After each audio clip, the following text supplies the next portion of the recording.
Shalom dan selamat pagi semua jemaat SIB Seremban. Sebelum kita memulakan ibadah kita pada pagi ini, di sini saya akan bacakan ayat firman Tuhan yang diambil daripada Yohanes 15 ayat 1 hingga 8. Akulah pokok anggur yang benar dan Bapakulah pengusahanya. Setiap ranting padaku yang tidak berbuah dipotongnya, dan setiap ranting yang berbuah dibersihkannya supaya ia lebih banyak berbuah. Kamu memang sudah bersih kerana firman yang telah kukatakan kepadamu. Tinggallah di dalam aku dan aku di dalam kamu. Sama seperti ranting tidak dapat berbuah dari dirinya sendiri kalau ia tidak tinggal pada pokok anggur. Demikian juga kamu tidak berbuah jikalau kamu tidak tinggal di dalam aku. Akulah pokok anggur dan kamulah ranting-rantingnya.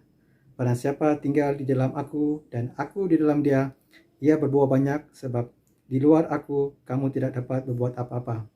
Barang siapa tidak tinggal di dalam aku, ia dibuang keluar seperti ranting dan menjadi kering. Kemudian dikumpulkan orang dan dicampak ke dalam api lalu dibakar. Jika kamu tinggal di dalam aku dan firmanku tinggal di dalam kamu, mintalah apa saja yang kamu kehendaki dan kamu akan menerimanya. Dalam hal ini Bapakku dipermulakan, yaitu jika kamu berbuah banyak, dan dengan demikian kamu adalah murid-muridku. Sebelum kita meneruskan ibadah kita pada pagi ini, saya mengajak kita semua berdoa dan saya akan memimpin kita dalam doa. Mari kita berdoa. Haleluya Bapa di surga, pada saat ini Tuhan kami ucap syukur Tuhan atas berkat-berkat yang telah Engkau berikan pada kami Tuhan sepanjang hari ini Bapa di surga. Bapa, pada saat ini Tuhan kami mengucap syukur Tuhan kerana Engkau telah membangun kami dengan nafas yang baru untuk menikmati keindahan alam yang telah Engkau berikan kepada kami. Bapa, sebentar ini Tuhan kami ingin memulakan kebaktian kami. Kami pohon biarlah Roh Kudus-Mu Tuhan menyertai kami walau di mana kami berada Tuhan, supaya kami dapat meninggikan memuliakan nama-Mu pada surga. Terpujilah nama pada surga. Kami ingin memulakan ibadah kami Tuhan hanya dalam nama Tuhan dan Juru Selamat kami. Amin. Shalom jemaat SIB Seremban. Puji Tuhan kita dapat berkumpul pada pagi ini untuk beribadah bersama-sama. Meskipun kita tidak berkumpul secara fisikal, tetapi kita dapat beribadah secara online di rumah masing-masing. Kita tidak terhalang dengan keadaan pada hari ini, karena tujuan kita adalah mencari Tuhan. Tujuan kita mau mendekat dengan Tuhan. Amin. Dan mari pada saat ini kita mempersiapkan hati kita di hadapan Tuhan. Kita mau menaikkan pujian syukur kita, menyatakan kerinduan kita kepada Tuhan. Mari kita naikkan lagu ini, Satu Hal Yang Kurindukan.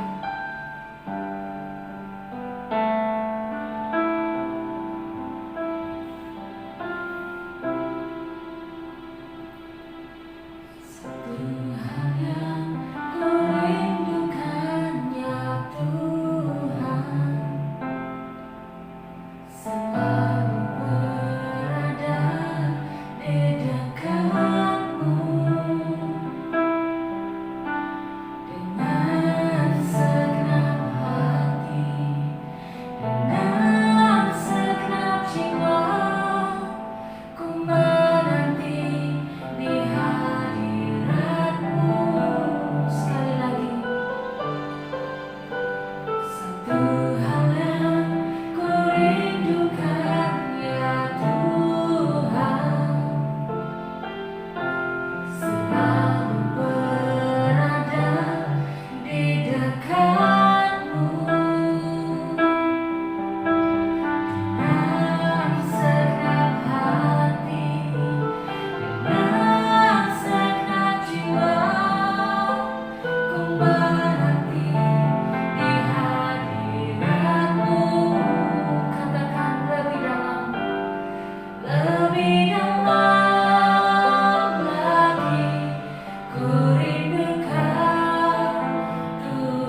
Yesus, karena kami percaya Engkau ada di dalam kami dan kami di dalam Engkau. Kami tidak takut dan kami tidak gentar karena ada Engkau. Terima kasih Tuhan. Kami siapkan seluruh hati kami Tuhan untuk memuji-Mu di dalam roh dan kebenaran. Haleluya Yesus. Dalam nama Tuhan Yesus kami berdoa. Amin. Mari kita memuji Tuhan bersama-sama dimanapun kita beribadah. Kita bebas untuk memuji Tuhan. Amin. Dan kita bertepuk tangan. Haleluya Yesus pokok.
Dia adalah pokok anggur dan kitalah carang-carangnya.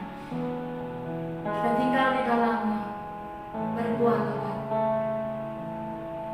Dialah Bapa yang setia dan tak akan meninggalkan kita. Amin. Apapun situasimu pada hari ini, bawalah dia di hadapan Tuhan. Karena semua jalan penyelesaian, semua jalan keluar hanya di dalam Tuhan. Dan hanya apabila kita diam di dalam Tuhan. Haleluya. Mari kita naikkan lagu ini, Bapa Kau setia.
Pancarkan kasih-Mu, ku mau jadi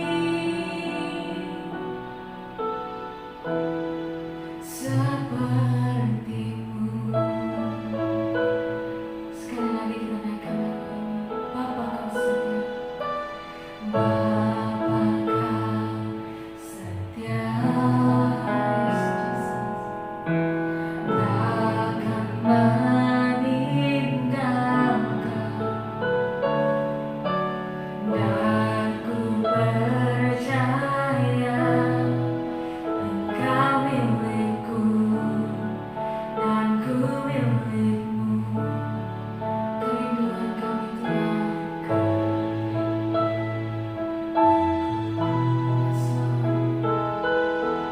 tinggikan nama-Mu,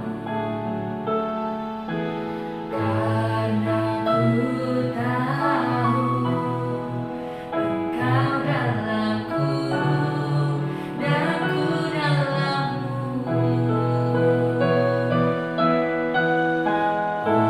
Ubah hatiku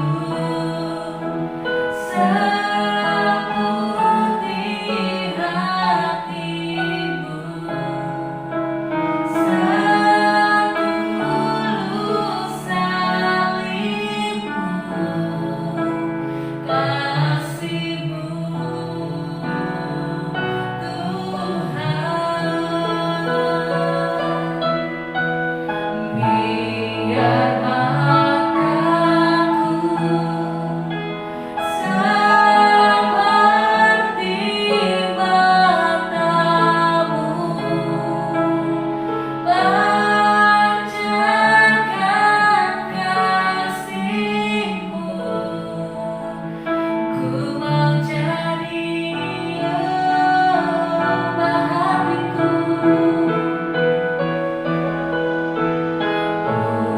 hati-Mu, setulus salib-Mu, kasih-Mu,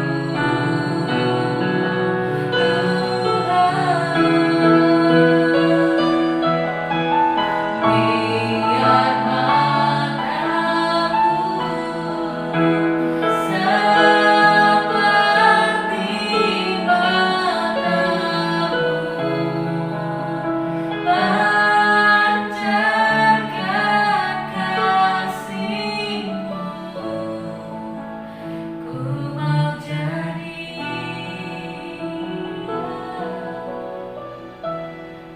seperti-Mu.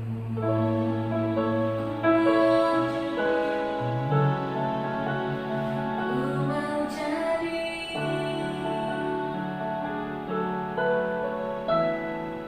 seperti-Mu. Yes Lord, kami mau jadi seperti-Mu Tuhan, seperti mata-Mu, setulus salib-Mu Tuhan, seputih hati-Mu Tuhan. Ajarlah kami untuk tetap tinggal di dalam-Mu, ajarlah kami untuk tetap teguh di dalam-Mu Tuhan. Terima kasih ya Bapa. Sebentar kami akan mendengar daripada firman-Mu. Berbicaralah Tuhan, jamahlah kami Tuhan, bukalah mata telinga rohani kami, supaya kami dapat mengerti akan kebenaran firman-Mu pada pagi ini. Terima kasih Tuhan. Terimalah pujian dan sembah kami sebagai korban yang berbau harum di hadapan-Mu. Haleluya Yesus. Ini doa kami di dalam nama Tuhan Yesus kami berdoa. Amin.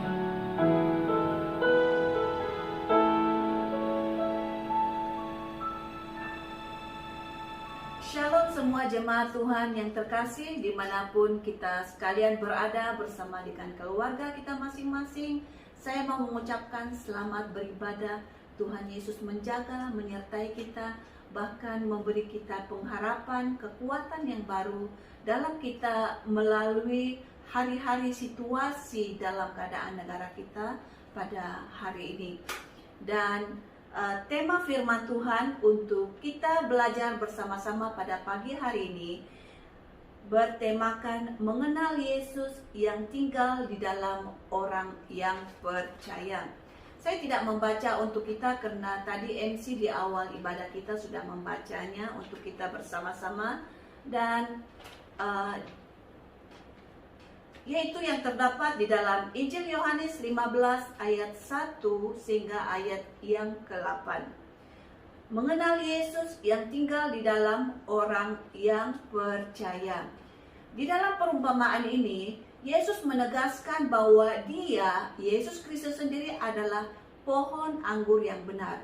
Dan sementara itu kita sebagai pengikut-pengikutnya adalah ranting-rantingnya. Dan satu hal yang kita perlu tahu bahwa pohon ini sangat penting. Kenapa? Karena disitulah ranting-rantingnya akan melekat. Dan selain daripada itu, ranting itu adalah juga sebahagian daripada pohon itu. Ranting tidak mungkin dapat hidup dan berbuah tanpa melekat pada pohon. Artinya di sini bahwa ranting tidak akan mampu dapat hidup bersendirian tanpa melekat pada pohon itu.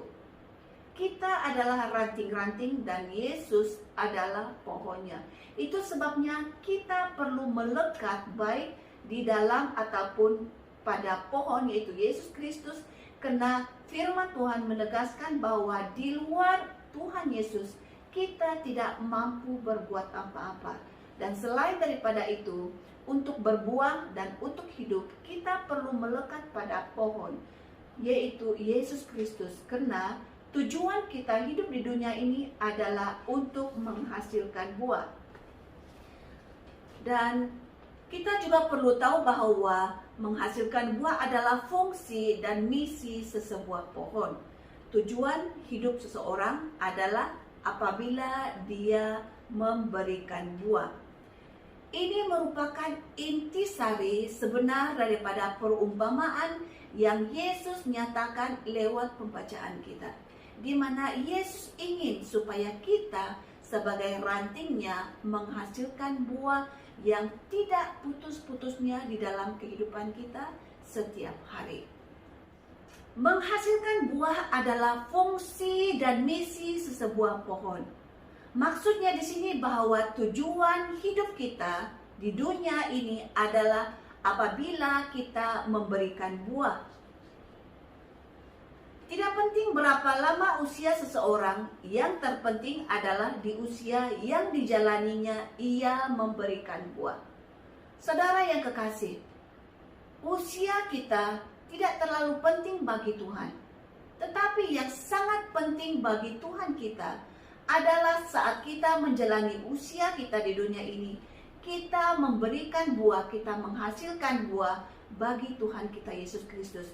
Besar ataupun kecil buah yang kita hasilkan, itu sudah cukup membanggakan Tuhan kita Yesus Kristus.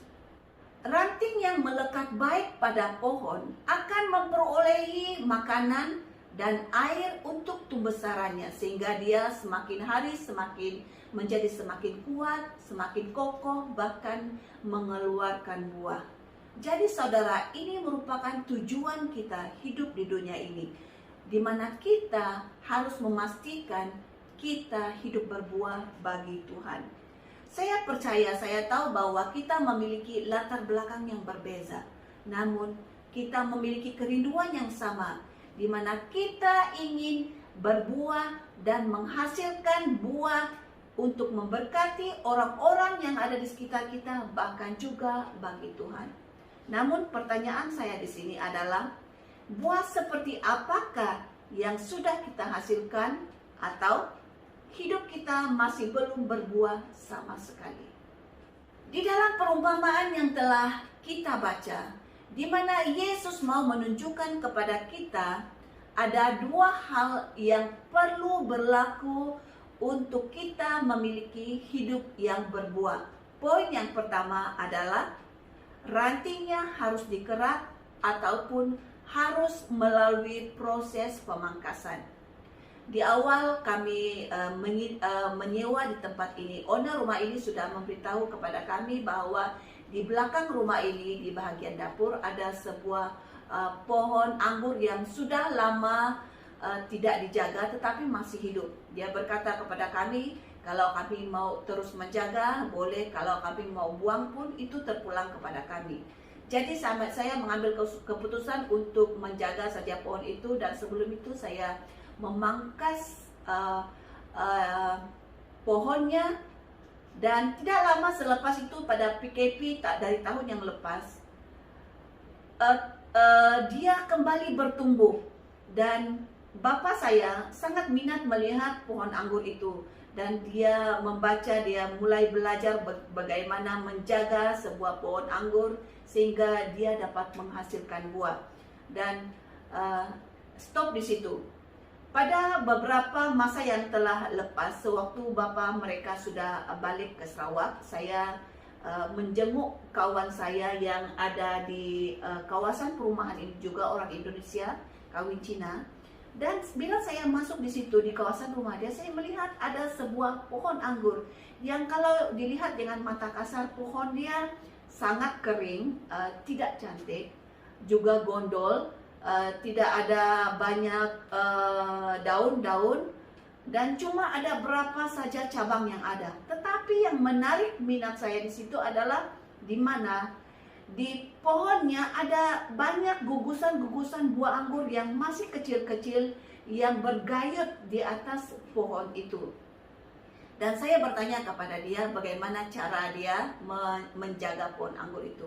Selain daripada membaja, menyiram dengan cukup air, dia katakan bahwa setiap ranting-rantingnya itu harus dibuang terlebih dahulu, dan daun-daunnya juga harus dibuang. Dan memang benar saudara, sewaktu saya balik ke rumah, saya terus mulai membersihkan pohon anggur yang di belakang rumah, karena selama ini saya tidak menjaga dia.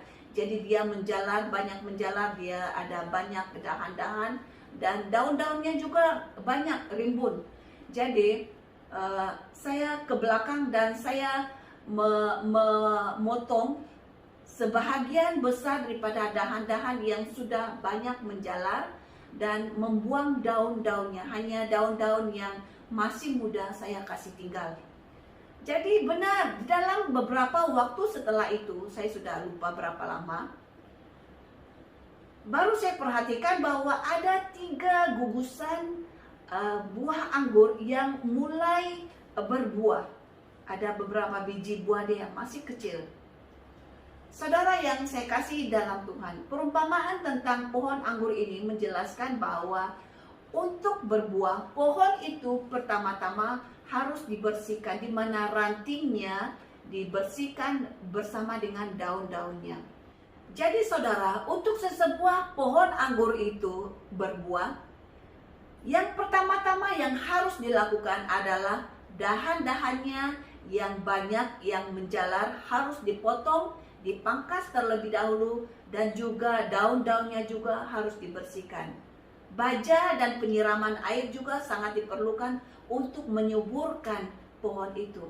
Tetapi yang menjadikan pohon itu berbuah adalah setelah dahan-dahan dan daun-daunnya dibersihkan.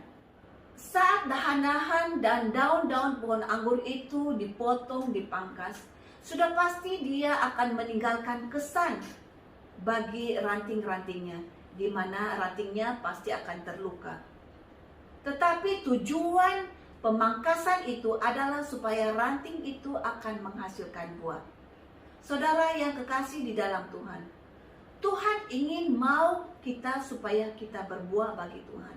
Tetapi Tuhan tidak mau berkompromi dengan kesalahan, dosa-dosa yang masih ada di dalam kehidupan kita. Tuhan mau mengasingkan perbuatan-perbuatan yang tidak benar di dalam kehidupan kita. Tuhan mau membersihkan kita sehingga akhirnya kita menghasilkan buah yang berkualiti bagi Tuhan. Sewaktu kita berhadapan dengan kemalangan, kesulitan, kegagalan, ataupun doa-doa untuk sebuah harapan yang tidak terkabul, sudah pasti itu akan menimbulkan rasa sakit di dalam hati kita, kepahitan di dalam jiwa kita, mungkin bahkan akan menimbulkan depresi. Jadi sewaktu kita berhadapan dengan hal-hal begini, sudah pasti di dalam hati kita timbul keraguan-raguan akan kemahakuasaan Tuhan, karena apa yang kita inginkan tidak dikabulkan oleh Tuhan pada waktu yang kita inginkan. Saudara yang kekasih, jika hal ini terjadi di dalam hidupmu pada saat ini, dengarlah perumpamaan daripada Tuhan Yesus, di mana Tuhan mau kita berbuah, tetapi sebelum itu kita harus mengalami proses-proses tertentu yang bukan senang ataupun sesuatu hal yang menyakitkan kita, di mana kita harus dibersihkan terlebih dahulu daripada hidup berdosa kita. Karena Tuhan mau kita berbuah dan kita menghasilkan buah yang berkualiti bagi Tuhan kita Yesus Kristus. Melalui perumpamaan yang kita belajar, di mana Yesus menegaskan ada dua hal yang penting yang perlu untuk kita hidup berbuah bagi Tuhan. Yang pertama tadi adalah kita harus mengalami proses pemangkasan ataupun proses pembersihan. Yang kedua, yaitu untuk memiliki hidup yang berbuah, yaitu yang kedua daripada ayat firman Tuhan di mana Yesus berkata bahwa jika kamu tinggal di dalam aku dan aku tinggal di dalam kamu. Bermakna di sini bahwa Yesus harus tinggal di dalam kita dan kita harus tinggal di dalam Yesus. Melalui kalimat ini, Yesus menegaskan tentang dua kalimat kembar yang harus berjalan seiring, di mana dikatakan Yesus tinggal di dalam kita dan kita tinggal di dalam Yesus. Kita tidak boleh hanya membiarkan Yesus tinggal di dalam kita, tetapi kita sendiri tidak mau tinggal di dalam Yesus. Atau sebaliknya, Yesus di dalam kita, tetapi kita tidak mau memberi ruang untuk Yesus tinggal dan hidup di dalam kehidupan kita. Buah dari kehidupan yang sejati hanya kita akan perolehi ketika kedua hal ini kita jalani secara konsisten, yaitu berjalan seiring, yaitu Yesus tinggal di dalam kita dan kita tinggal di dalam Yesus. Agar kita tinggal di dalam Yesus dan Yesus tinggal di dalam kita, maka kita harus memiliki kerendahan hati, kemauan untuk melekat di dalam Yesus, tidak semata-mata hanya bersama dengan Yesus. Kita boleh bercermin daripada hal cerita tentang Yudas sendiri yang telah menjual dan mengkhianati Tuhan Yesus. Selama 3 tahun, kira-kira 3 tahun, Yudas bersama dengan Tuhan Yesus. Kemanapun Yesus pergi, di situ Yudas berada. Tetapi Yesus tidak tinggal di dalam Yudas dan Yudas tidak tinggal di dalam Yesus. Sehingga Yudas digoda dengan keinginan akan materi. Sehingga akhirnya dia menjual dan mengkhianati Tuhan Yesus. Berbicara tentang kerendahan hati dan juga kemauan diri melekat di dalam Yesus, ini berbicara tentang pengujian diri, di mana sewaktu kita diproses dalam kehidupan kita, walau bagaimana sulit sukarnya pengujian, pemprosesan yang harus kita lalui, kita harus sentiasa melekat baik pada Tuhan Yesus. Karena sekali lagi saya mau menegaskan, di mana Yesus berbicara, di luar Dia kita tidak mampu menghasilkan apa-apa. Itu sebabnya kita harus melekat dengan Tuhan Yesus sebagai pohon anggur yang benar. Buah adalah bukti ataupun tanda bahwa kita sungguh-sungguh murid Yesus dan Bapa dimuliakan. Sewaktu kita diproses untuk berbuah, kita mungkin akan melalui pelbagai kesakitan. Tetapi apabila kita terus-menerus melekat pada Tuhan Yesus dan kita tidak bergantung kepada kemampuan diri kita, dan akhirnya nanti kita akan menghasilkan buah. Dan buah ini adalah bukti bahwa kita adalah murid Yesus yang sesungguhnya. Dan sehingga melalui buah itu, nama Allah Bapa kita di surga dimuliakan. Namun saudara yang kekasih, apabila kita menghasilkan buah, Tujuannya itu adalah bukan untuk penyombongan diri, tetapi untuk menyatakan Kristus lewat pikiran, lewat perkataan, bahkan juga lewat perbuatan kita. Karena di dalam Amsal 15 ayat 2 berkata, lidah orang bijak mengeluarkan pengetahuan, tetapi mulut orang bebal mencurahkan kebodohan. Dan kita bandingkan di dalam Lukas 6 ayat 45b berkata, karena yang diucapkan mulut meluap dari hatinya. Saudara yang kekasih, sewaktu kita mengalami pemprosesan daripada Tuhan, sudah pasti mengambil tempo masa yang agak lama. Karena bukan senang untuk kita menyangkal diri kita sendiri. Bukan senang kita mengikuti keinginan roh. Karena seringkali keinginan daging kita, karena kita masih hidup di dunia ini, maka seringkali keinginan daging itu mau menguasai kita. Tetapi apabila kita terus melekat kepada Tuhan sebagai sumber kehidupan kita, sewaktu kita berhadapan dengan situasi yang bertentangan ini, yaitu keinginan roh dan juga keinginan daging, kita terus melekat kepada Tuhan yang sumber kehidupan dan sumber kekuatan kita, maka akhirnya sewaktu dalam pemprosesan kita itu, kita melaluinya dengan tetap setia melekat kepada Yesus, akhirnya kita akan menghasilkan buah bagi kemuliaan Tuhan. Tetapi sewaktu kita menghasilkan buah itu, ingat bahwa segala apa yang kita hasilkan itu bukan untuk penyombongan diri kita, tetapi adalah untuk kemuliaan Bapa kita di surga. Karena dikatakan dalam Lukas, karena yang diucapkan oleh mulut meluap dari dalam hati. Karena tanpa kita sadari, terkadang kita menyombongkan diri lewat kalimat-kalimat kita. Dan harus kita tahu bahwa apa yang diucapkan oleh mulut itu adalah meluap daripada hati kita. Panggilan pelayanan bukan untuk menjadikan kita nomor satu di mata dunia, melainkan menjadikan Tuhan nomor satu di mata kita. Maksudnya di sini bahwa apabila kita menghasilkan buah-buah yang berkualiti melalui kehidupan kita, yang harus kita tampilkan bukan diri kita, tetapi kebesaran kemuliaan Tuhan yang nampak melalui kehidupan kita. Di mana kita mau menjadikan Tuhan nomor satu di dalam kehidupan kita, maksudnya bahwa Tuhan semakin besar, semakin dimuliakan lewat kehidupan kita, dan sementara kita sebagai hambanya semakin kecil. Bila Yesus di dalam kita, maka kita tetap bersorak dan bersukacita di dalam segala sisi kehidupan, karena kita berada di dalam sumber kekuatan dan kehidupan kita, yaitu Yesus, sang pokok anggur yang benar. Yesus adalah pohon anggur yang benar dan kita adalah ranting-rantingnya.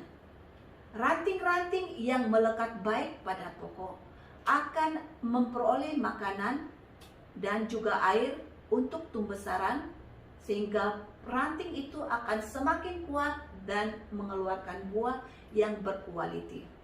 Kita sebagai ranting, apabila kita berada di dalam Yesus dan Yesus ada di dalam kita, maka kita akan memperoleh kekuatan.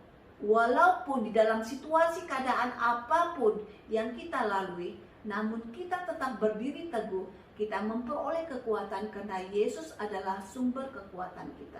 Yesus adalah sumber damai kita, dan oleh karena Yesuslah kita dapat mampu hidup bahkan menghasilkan buah di dalam kehidupan kita. Sekian firman Tuhan untuk kita pada pagi hari ini, semoga kita semua diberkati. Mari kita berdoa bersama-sama, saya pimpin kita di dalam doa. Mari kita berdoa. Bapa di surga, terpujilah namamu oleh karena kesempatan kami mendengarkan firman-Mu.